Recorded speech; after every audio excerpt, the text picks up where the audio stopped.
Hello, welcome back to the show. I'm your host Kyle, and the latest show I'm going to be talking about is a Fringe Festival comedy show by Pedro Cooray. It is titled Pedro Cooray, Pope Benedict the Ninth. Now, there's different titles for the Pope. There's the Pope, the Holy Father, the Bishop of Rome, and the triple threat of being the Roman, the Supreme, and the Sovereign Pontiff. Now, all of these are honorific titles used to refer to the highest position within the Roman Catholic Church, or the highest position on our plane of existence, at least. But it's a position which is greatly respected and coveted by over 1 billion Christians worldwide. Now, what do some people do with this power? They do whatever the hell they want. There was Pope Stephen VI, who had his predecessor's corpse dug up and put on a mock trial. There was Leo X, whose rampant spending and corruption led to the Protestant Reformation.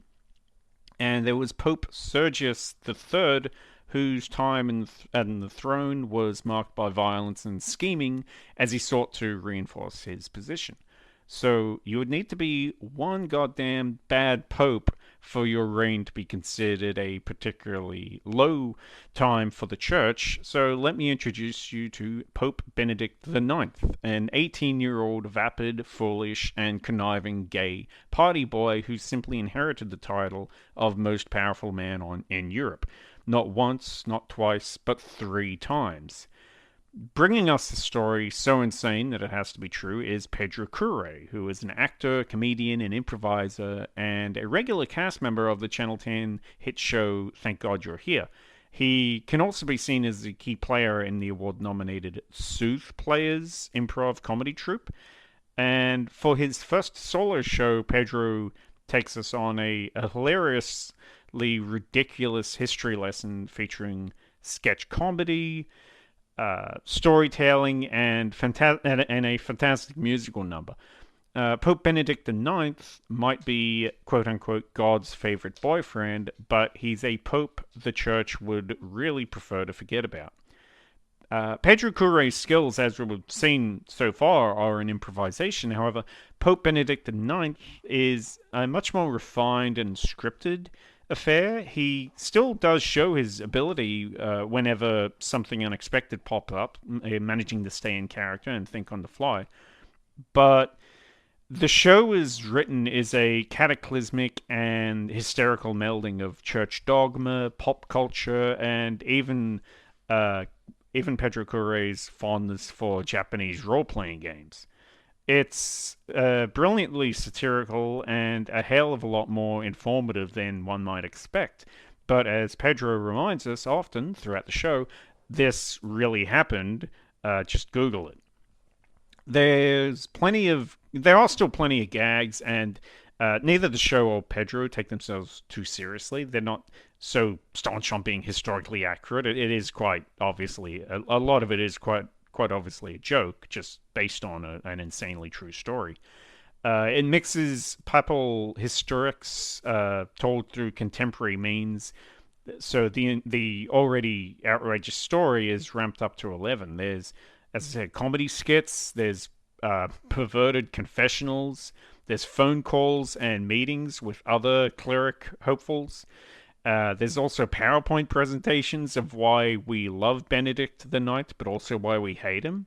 And yeah, really, this guy had so many orgies.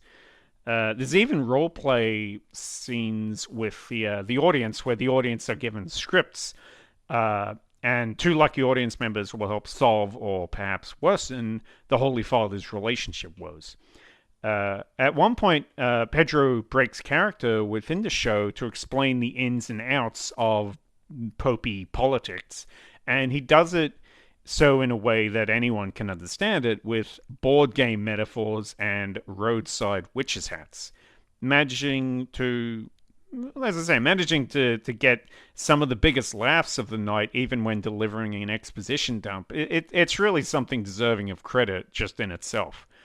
The show is never overly offensive. It's not provocative or insulting towards religion, which I think is a fine line in comedy. But Pedro's satirical take on the 11th century Catholic politics, it takes no prisoners. And at the same time, he ridicules a hedonistic Nepo baby turned Pope. He also lampoons the hypocrisy of aspects of conservative religious beliefs. So Pedro Cooray really delivers an incredibly witty and thought-provoking hour of over-the-top insane comedy. It's an impressive first show from Pedro Cooray, and he hits the ground running in this his Popal mitre, which is that folded Dorito-looking Pope hat thing. I can't wait to see what this guy comes up with next. And it's one of the most unexpected jams of this year's Melbourne Fringe Festival, and a show which demands to be seen. I think if only Sunday school was this much fun, I might have learned something. The problem is, of course, Fringe Festival is such a short affair that this show will already be done by the time this goes to air. But keep an eye out for future comedy festivals, future Fringe festivals for Pedro Cooray if he revives Pope Benedict the Ninth. It will be definitely a show to keep an eye out for, and maybe you can go and enjoy it.